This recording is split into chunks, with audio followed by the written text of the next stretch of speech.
He kōna I purangi tēnei nā te reo irirangi o Aotearoa. Voice of Tangaroa is a collaboration between New Zealand Geographic and RNZ. Reporting for this series is public interest journalism funded through New Zealand On Air.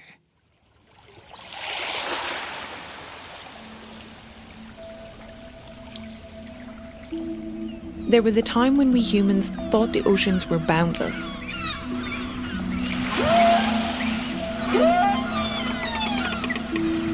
That there were more fish, more creatures, more life, more abundance than we could ever comprehend.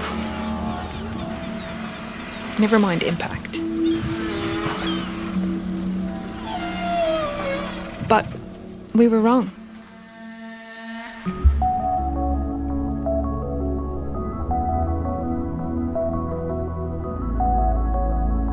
Kia ora, nau mai haramai. Hello and welcome to Voice of Tangaroa, a podcast series in which we explore the state of our oceans and the extraordinary variety of life that calls it home.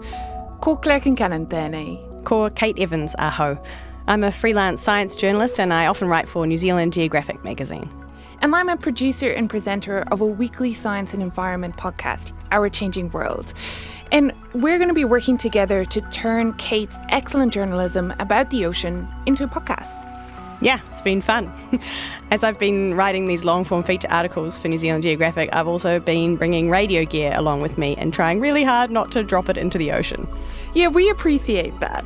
So where has this series taken you? I've been on a lot of boats. In the Hauraki Gulf chasing manta rays, off Napier on a trawler talking about the environmental impacts of trawling. I've also talked to a lot of tangata whenua about kaimoana and what fishing rights mean to them. And I've sat in on community meetings where people grapple with the issue of invasive seaweeds taking over their bays. Sounds like some heavy topics. Are the stories really challenging to tell? Because, there's a lot of issues in the ocean right now. There are, but there's hope as well. It's not all doom and gloom. There's all kinds of interesting work being done around the country trying to find solutions to some of these problems. It's quite inspiring. And what about your own connection to the ocean? I grew up in Lee, north of Auckland, and my childhood was basically filled with a lot of skinny dipping and snorkeling and finding weird treasures on the beach. But for the past 2 years while doing this work, I've definitely been paying a lot more attention to what's going on under the surface of the waves. And that's kind of where we're starting, right? Is about tuning in and listening and paying more attention. Yeah, it's about the undersea orchestra, the symphony of sound under the water. Who's playing in it, why they're singing, and are we drowning them out? So where are we going to start? It's interesting that you asked about my personal connection to the ocean because we're actually going to start with someone very close to my heart. When I started putting out hydrophones at Lee, I started picking up all sorts of noises. This is my dad, Joe Evans. In the early 1970s, he was a master's student at the University of Auckland's Lee Marine Laboratory, a half-hour walk in his homemade leather sandals from my childhood home. He still lives there today, and that's where we sit down to chat.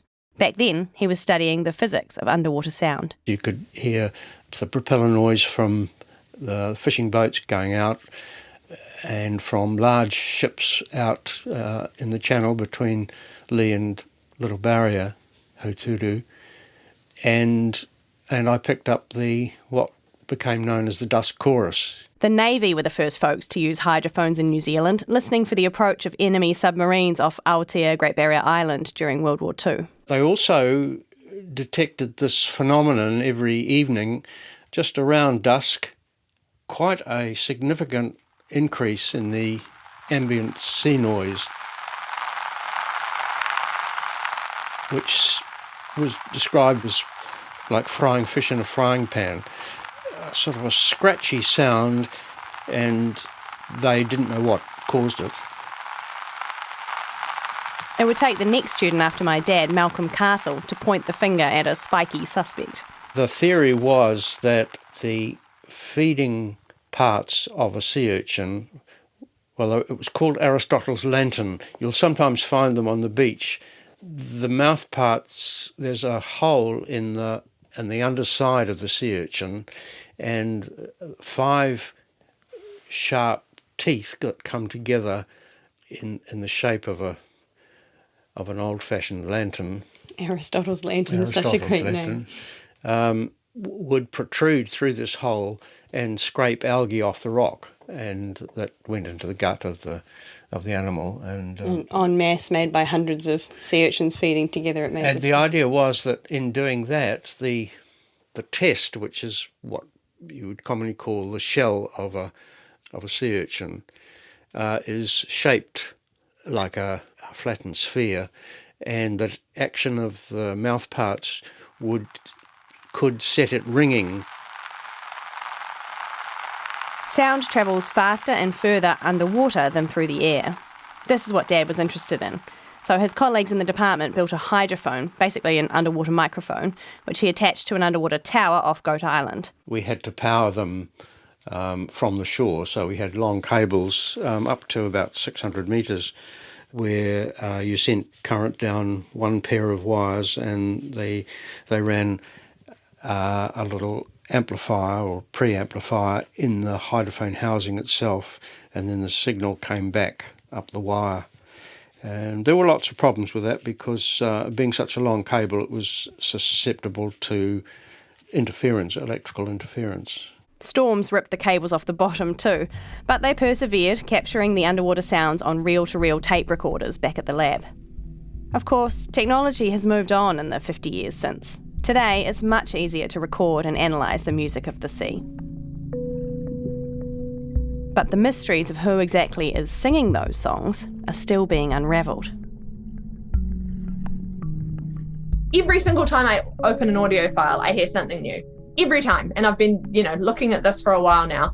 And there's just so little we know about it. This is Dr. Jenni Stanley of the Woods Hole Oceanographic Institute and the University of Waikato. It's awesome. Like it's crazy. People just say, "How doesn't that bother you?" And I'm like, sometimes, but no, also not at all. Because I'm like, wow, it's good to hear that there's a lot going on down there. She studies underwater soundscapes, so all of the layers of sound and how they change across time.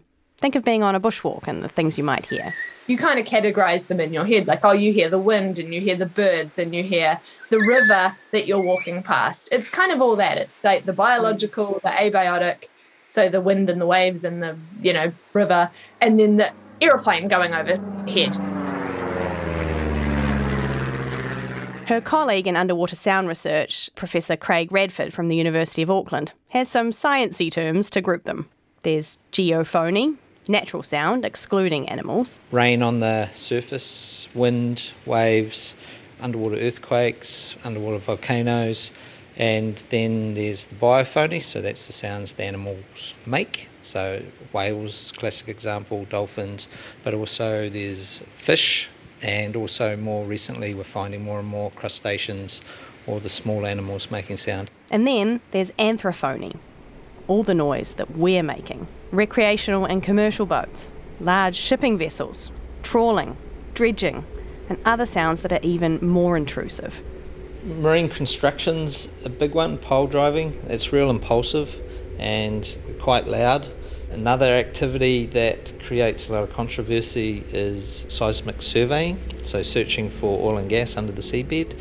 That creates a huge amount of noise. And of course, this last category of sound, anthrophony, is increasing.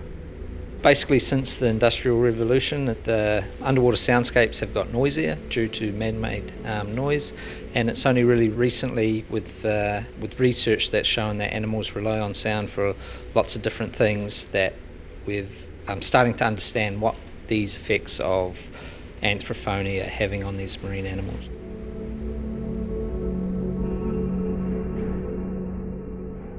Ocean creatures make all kinds of sounds. Some you're probably familiar with. The haunting song of the humpback whale. Dolphins whistling to each other to communicate. Or echolocation clicks sperm whales use to find food. Others you might find surprising, like the groans, pops and creaks that are part of the southern right whale's repertoire. Or the interesting sounds that smaller animals make. Classic examples, John Dory, and they produce a sound that's been termed the bark because they basically sound like a dog. Gurnard's grunt. Another good example that we've recently found is the crustacean zip. and that basically sounds like doing up a zip on a jacket. What kind of crustaceans make a zip? Paddle crab. Oh, that's that paddle crab sound. The New Zealand paddle crab.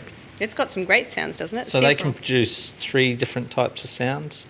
There's the zip, then there's a really low frequency sound that we term the bass, and then there's another sound called the rasp.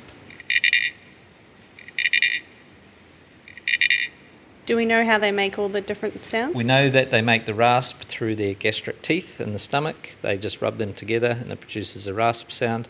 The zip is produced by rubbing their first walking leg over their pincher claw, because it's got ridges on it, and it's basically like rubbing your finger down a comb. And the bass, we've got no idea how they produce that sound. I think I'm starting to see why Jenni Stanley gets so excited when she listens back to her hydrophone recordings. These sounds are amazing. Like the grunting gurnard, I love that. Who even knew? My favourite is the paddle crab. Yeah, like a one-man band. That's pretty cool. But we don't necessarily know why they make the sound. Is that right? Yeah, in some cases we do, but in lots of cases we don't yet. There are so many ways that animals use sound, and we're just starting to figure some of them out. For example, some of Jenni's previous research was investigating how sound could influence tiny little crab larvae. If you play a habitat sound from a healthy habitat that they would grow up in, you could get metamorphosis, or the molt into the next juvenile faster than if you played habitat sound from a habitat that they wouldn't live in, or compared to a silent control. But that's just one thing at one point in their lives. Finding food, wooing mates, coordinating spawning, avoiding predators, keeping track of their babies, intimidating rivals, navigating, communicating. We know fish, mammals and crustaceans use underwater sound for all of these. So it's a riot of sound down there. Like, here's one of Jenni's hydrophone recordings. Every pop, snap and crackle is being made by someone or something.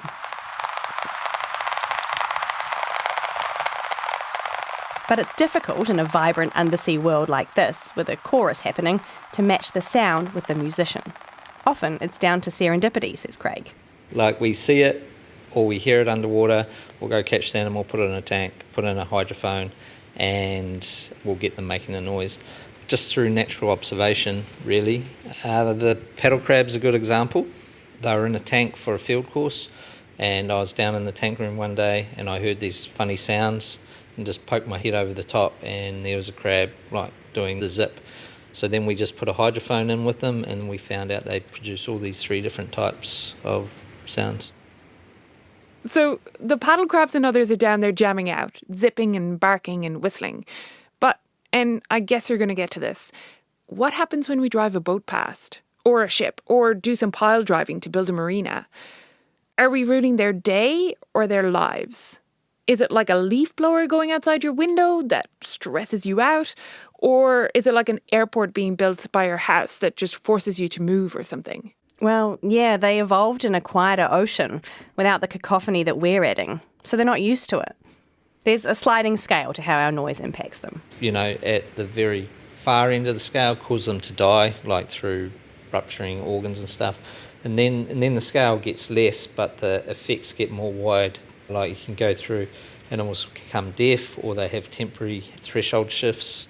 And then what we're really looking at is more of the behavioural changes, how the sound masks or disrupts communication signals.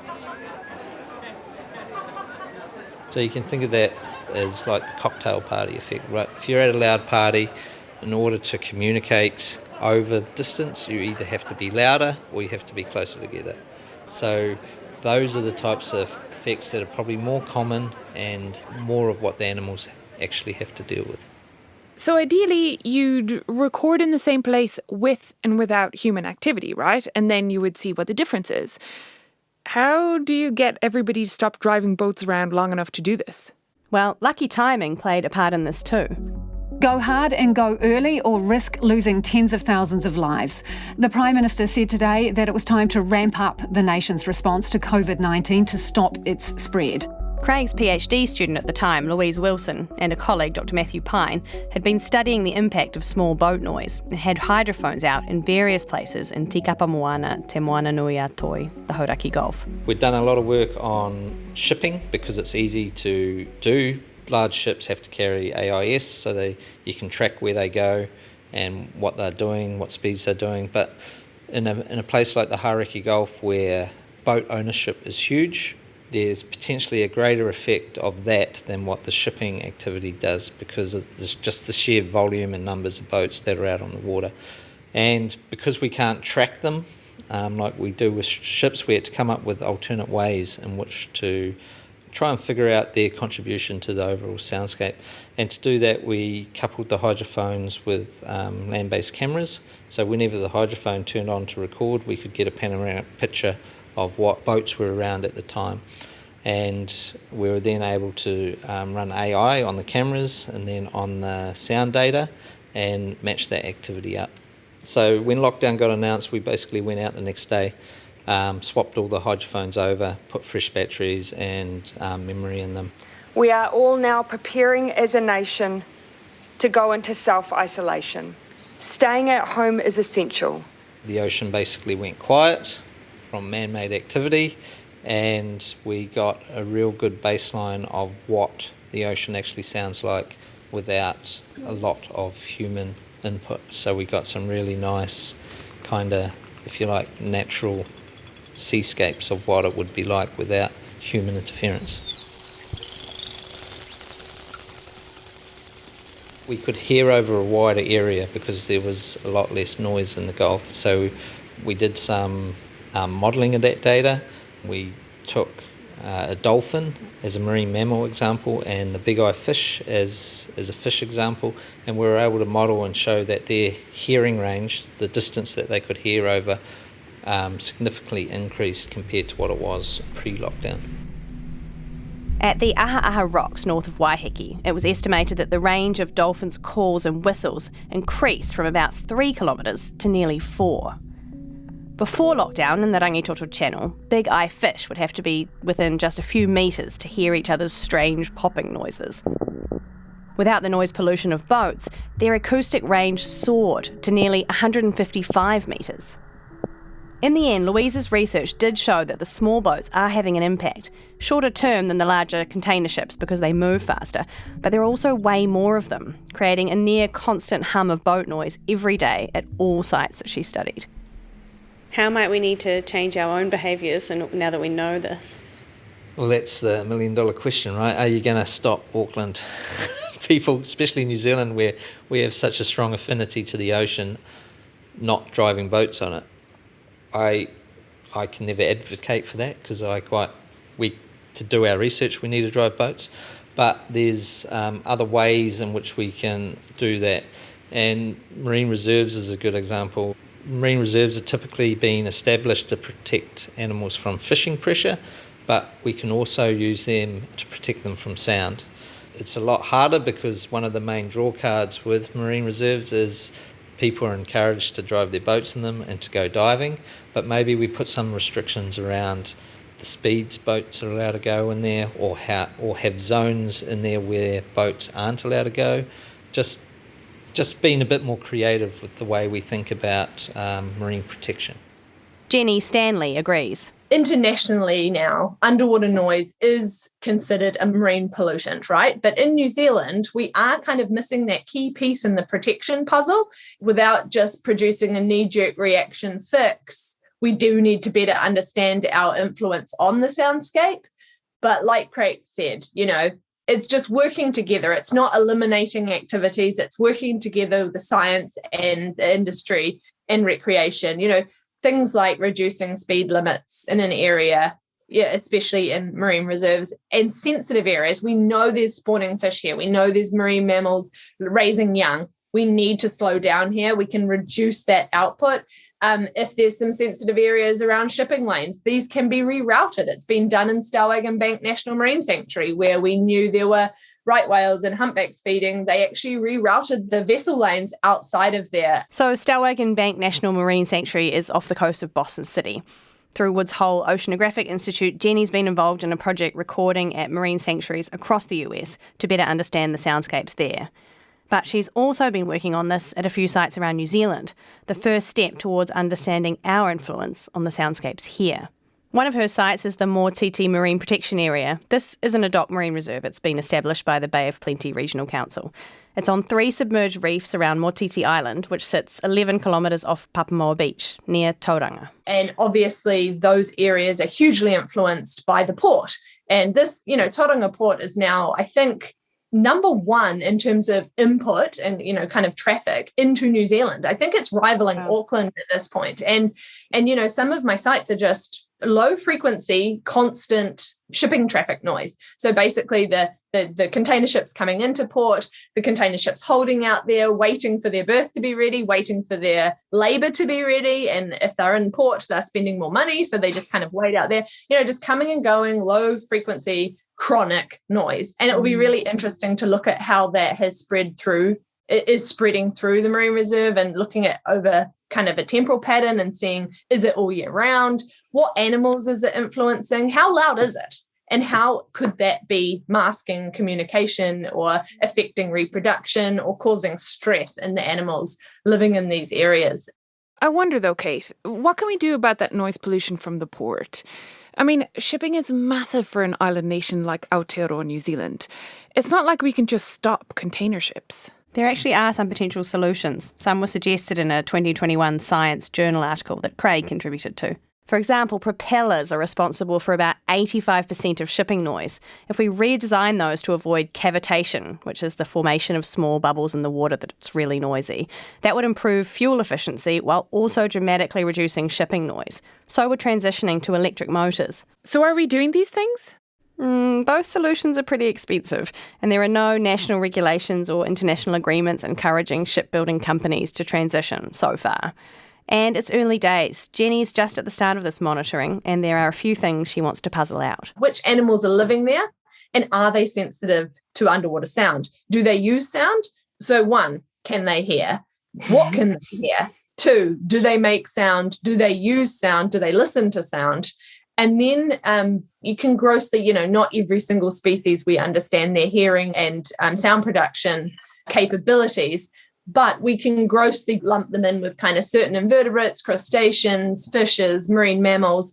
And there has been quite a lot done on kind of looking at the impacts of sound and certain sound levels on, say, fishes and, say, marine mammals. And are those locations a really important place for certain key life stages? Do they reproduce there? Do they spawn there? A lot of spawning fish use acoustic cues to time spawning release, things like that. Marine mammals are very social. They like to, chatter and stuff. Is masking their potential communication space going to be an issue for these key periods? And using that for better management. Hopefully this information can then be used to better manage these areas. This is her ultimate goal, that underwater sound recording could be used to check which animals are there and help us decide how to look after them. She also has sites in Fiordland that she's recording at. But it's a huge amount of data, and there's still some improvements in the analysis side of things to be done to be able to answer all her questions. We can use it now for change. It's definitely indicative change. So if you get a change from a macroalgae-dominated reef to an urchin-dominated reef over the space of 6 months, the soundscape will most definitely change, and our current analyses will detect that. But better understanding some of these smaller key players and, tricky little things is something that I think the field needs to work on. Recordings can be converted to spectrograms, images of the sound that you can train AI to scan through and spit back out what species was making what sound at what time. To help this side of things, Craig and Jenni are part of a group calling for the development of something delightfully called GLUBS. The Global Library of Underwater Biological Sounds. So this is a new initiative, and it's part of a international working group that I'm part of. And what we're trying to do is build a database that people can then put their sounds into, which will make identifying potential sounds a lot easier if there's a bunch of known sounds that we can then go through. A classic example is the Cornell Bird Library.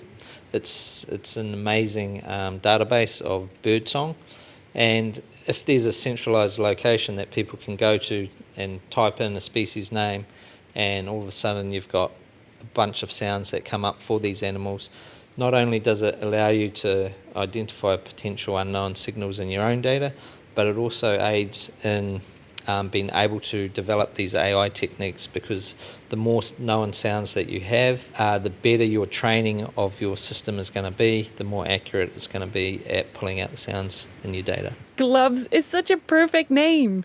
But I mean, when you talk about using cameras and training AI and the wireless hydrophones with built-in memory that researchers can just leave out in remote sites, it's a bit different to your dad's day, hey? Yeah, actually a friend of his took this neat picture around the time of his research that I used for the New Zealand Geographic article. And it's a bunch of students hauling a little tinny heaped full of cables down at the beach. Like, it's so full of cables. You can see them in shirts and those 70s shorts with shaggy windblown hair and beards, and they're just straining against it, really putting their backs into it, just for this one hydrophone. Yeah, wild. But now all these advances mean lots of opportunities, not just for checking what critters are there. Craig is currently working on another project that would involve live streaming underwater audio to help catch people fishing where they shouldn't be. Marine compliance is a big task, especially marine reserves. You don't often have people out in the reserves watching all the time for illegal activity. Nights are a good time for people to go poach if they really wanted to do it. So being able to listen and hear boats could potentially provide a way that we can monitor these locations. So what we're doing is we're developing some, going back to AI, trying to develop the AI to firstly detect the boats, and then secondly to classify the boats and potentially classify their activity. So boats typically have acoustic signatures, so different boats will sound different to other boats, and if a boat's fishing, it'll sound different to a boat that's just driving by. So if we can listen and classify those signals and then send those detections through satellite and alert the appropriate people that there's potentially something afoul going on, then they can then decide whether they want to go check it out or whether it's just Almost like an alarm going off, like incursion. Pretty much. Yeah. How far advanced is that? We're in the AI phase at the moment. We've developed the system. We now need to develop the AI. Like train it to do what you need it to do.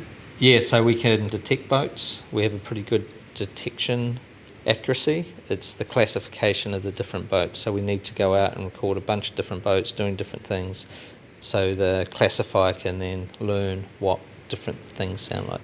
And sound is also being used in restoration for undersea real estate advertising. In the tropics, people have been building basically coral gardens, and to attract the fish back to those replanted coral gardens, they're replaying sound to try and make the process go a lot quicker than naturally. And that's shown promise. What they're doing is saying, hey, there's a coral garden here, this is what it should sound like, and you guys should come along and settle because there's space and it's nice. There are still instruments to identify, players to name, but listening to the underwater symphony might soon be a way of assessing and helping the health of different ocean ecosystems. And though our noisy lives do negatively impact marine critters, the good thing about sound pollution is that once we decide to turn the volume down, the problem is immediately gone.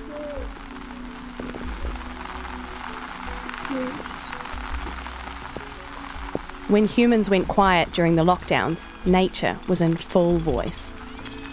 The sea is still singing, if we shut up long enough to hear it.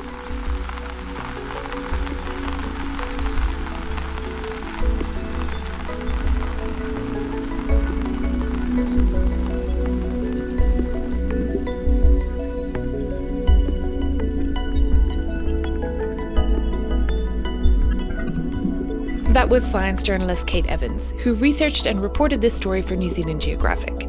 She spoke to her dad, Joe Evans, and to Dr. Jenni Stanley of the University of Waikato and the Woods Hole Oceanographic Institute, and Professor Craig Radford of the University of Auckland. Voice of Tangaroa is a joint production between RNZ's Our Changing World and New Zealand Geographic. New Zealand Geographic reporting on the Voice of Tangaroa is public interest journalism funded through New Zealand On Air. You can learn more and read the articles for free at nzgeo.com/seas. Kate Evans and Richard Robinson are the main journalist and photographer of the series, and additional reporting was done by Bill Morris. This episode was produced by Kate Evans and me, Claire Concannon, with help from Ellen Rikers and Brianna Juritich. Thanks to Phil Vine for editing help. Sound engineering was by William Saunders, and executive producers are Tim Watkin of RNZ and James Frankham of New Zealand Geographic. Additional thanks to Craig Radford, Jenni Stanley, Will Raymond, Trudy Webster, Martha Guetta and Steve Dawson for hydrophone recordings used in this episode. Original music for this series was created by the Wellington-based group Grains. You can find them on Spotify. If you've enjoyed this episode, please share it with your friends and family. Tēnā koe I whakarongo mai. Thanks so much for listening. Ko Claire Concannon ahau. Mā te wā.